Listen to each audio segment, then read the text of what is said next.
Hey, what's up everyone? Sean here and welcome to another new video. Now, a little bit ago I made a video about the current CEO of Apple, which would be obviously Tim Cook, and how he is transitioning out, I believe it's in September, and a new CEO, which is John Chernis, is coming in. And after that video, I went on a kind of like a accidental deep dive of the current newest keynote, if you will, presentation for WWDC 2026, where they announced like the new iOS 27 and all that it kind of came with, and all the improvements and features and things like that.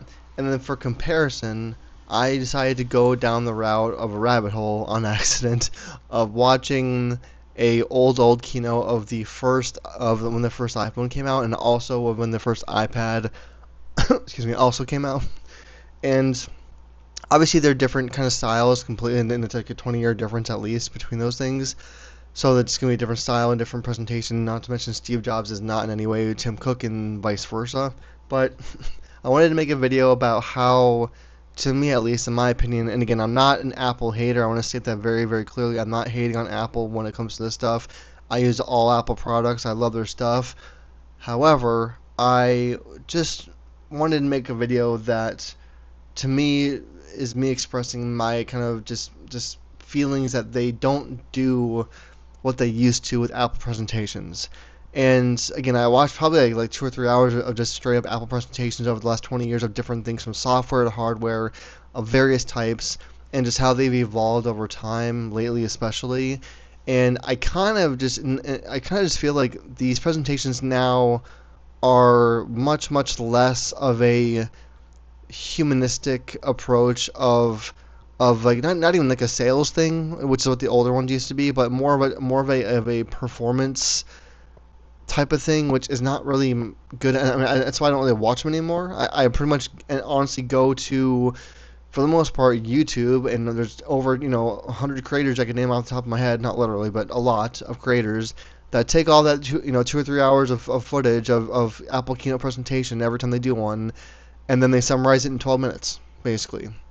And so it just leads me to kind of like a statement of the title of the video, which is that I personally feel like the current state of Apple for products and everything else, I feel like their presentations alone kind of fail their products in a way, or like don't do the service of their product, of their announcements at least. And I'll explain what I mean, of course, a little bit more than that. But there's just such a stark contrast of a difference between the olden days of Apple, of when no matter what product it was, but when of how they used to announce things, the presentation type, how it was just even the verbiage and everything that was involved with those presentations, how different it is now. Because especially when I was watching, and I watched last year's iPhone uh, announcement too, and literally every single announcement nowadays is that where they're making videos about them, and not only are they not live anymore for the most part, which is also sad by itself,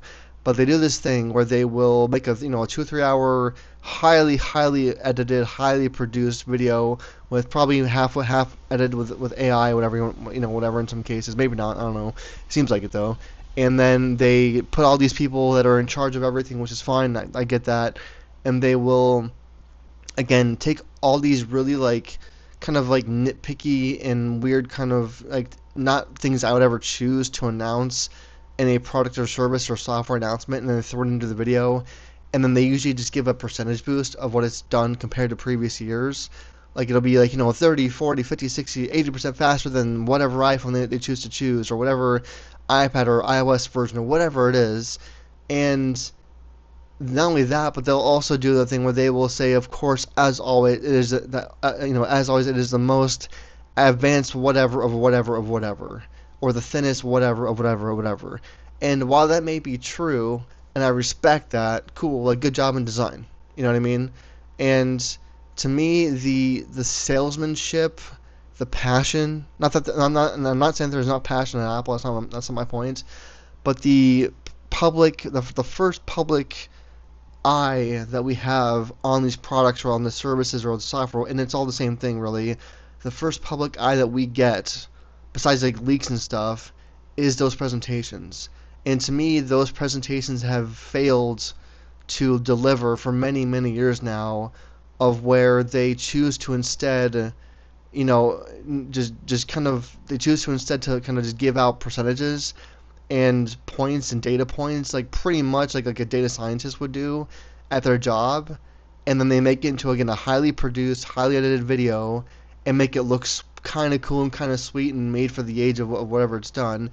And part of me is wondering if that's because of the fact that maybe this day and age that they don't think or assume that the audience watching it can handle the same old style of sales or same old passion that they used to present.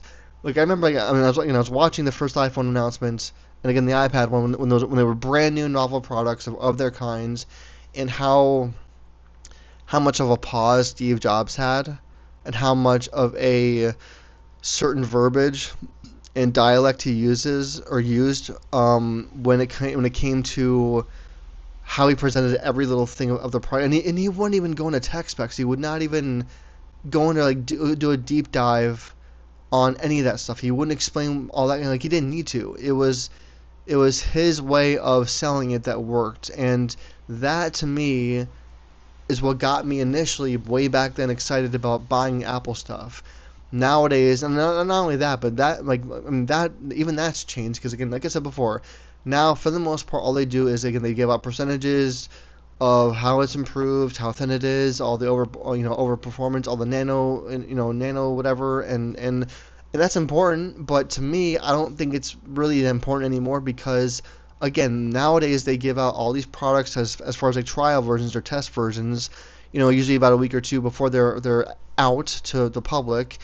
They give them to all these YouTubers or these magazines or publications, which they didn't used to do, which is also another kind of cool thing. I actually respect that a little bit more for testing it out and reviewing it. That's fine. But they give them out to these YouTubers, which is all good.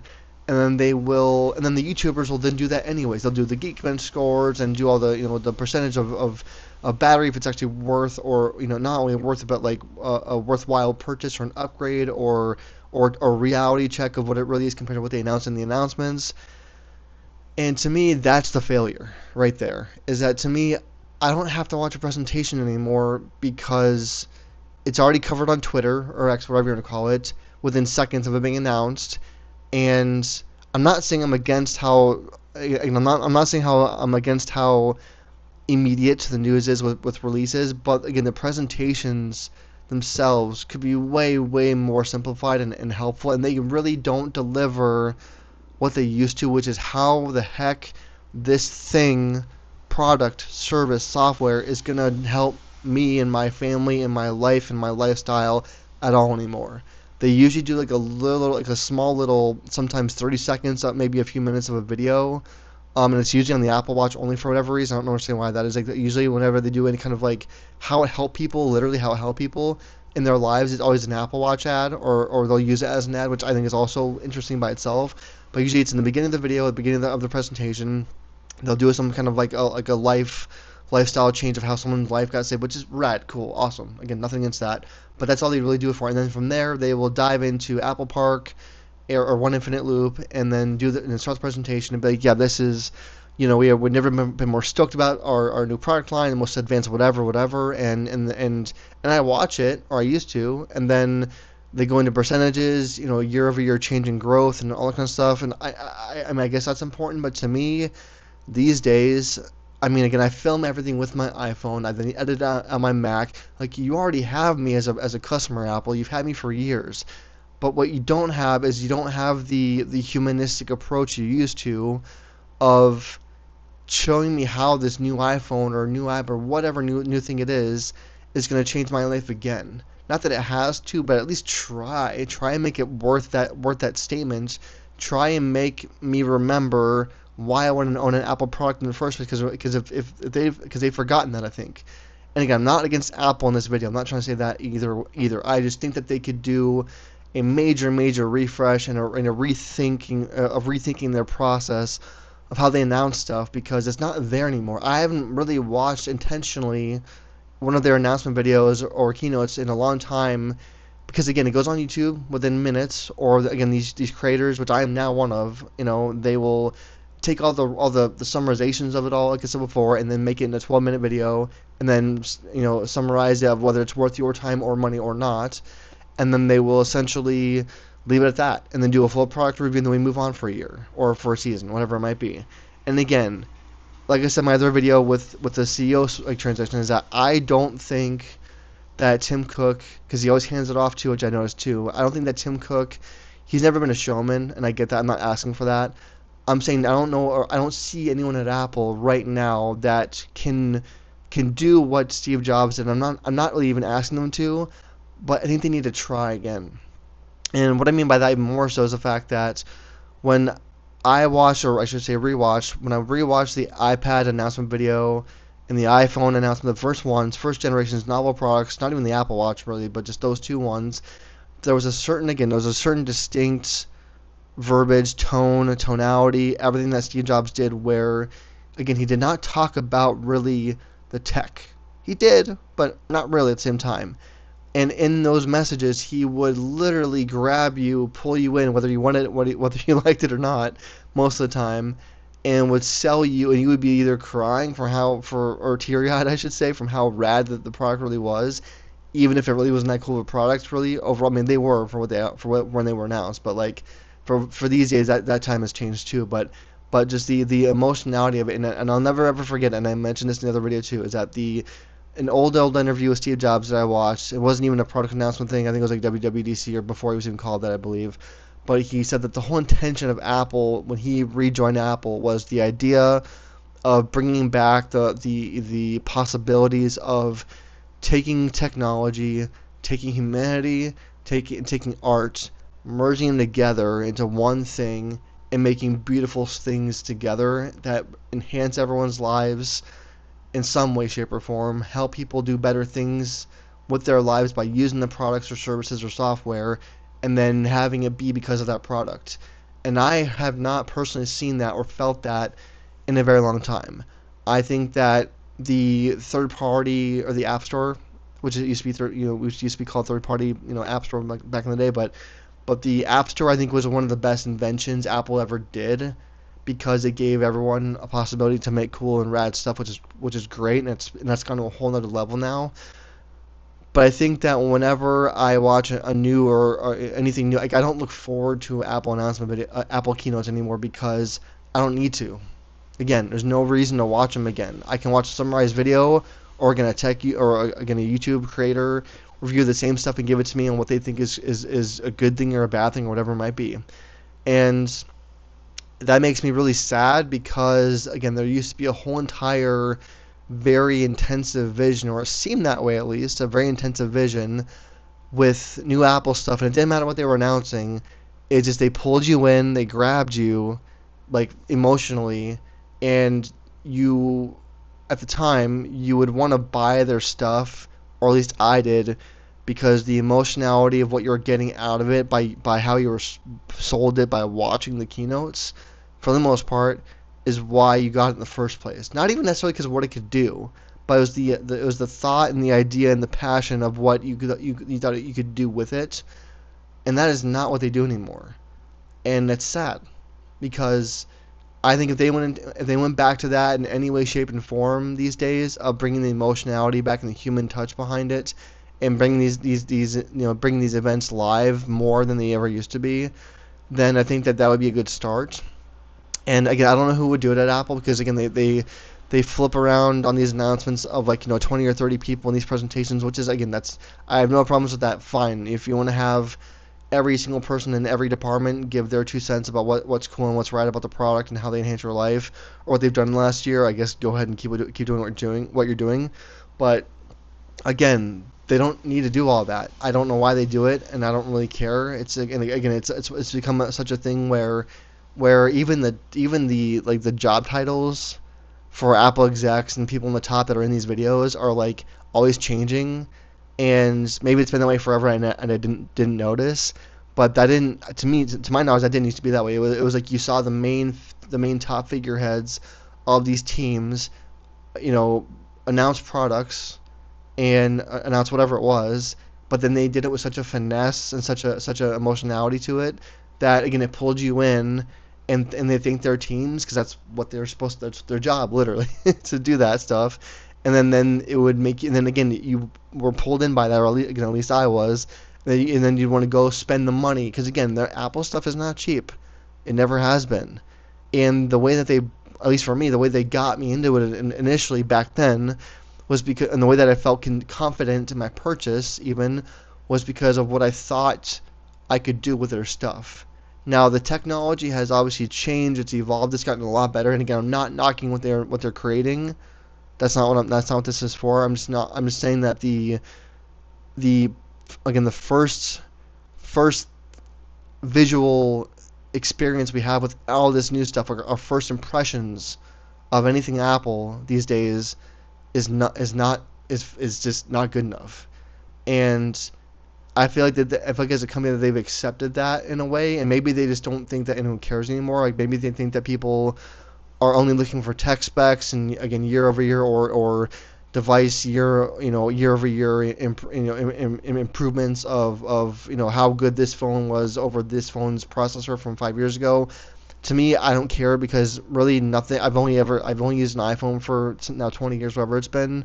I have no plans to ever change away from an iPhone because literally all my stuff is in the ecosystem. That's how they get you in the first place is just by having you use all their stuff. I have no problems with that. My opinion here is because again, I I've now keep my phones and my devices a lot longer. That's the whole point of this. I keep them a lot longer because I don't see a reason to upgrade. I don't see a reason to change them out anymore unless my stuff gets really old. Like I mean, even my MacBook Pro, which is the M1 version, I bought it when it was when it was brand new because I wanted the newest Apple Silicon at the time, and then so I got the M1 MacBook Pro. Now it's 5 years old, and I'm still fine with it because it works. But I need to get a new one eventually. But again, I don't see enough of a reason to upgrade for my phone in the next 2 or 3 years because, again, they're probably gonna do the same kind of design or the same kind of announcements, or let's say that the iPhone 18, whatever 18 Pro Max it is in September is the next best thing, which I'm sure it will be from a tech perspective.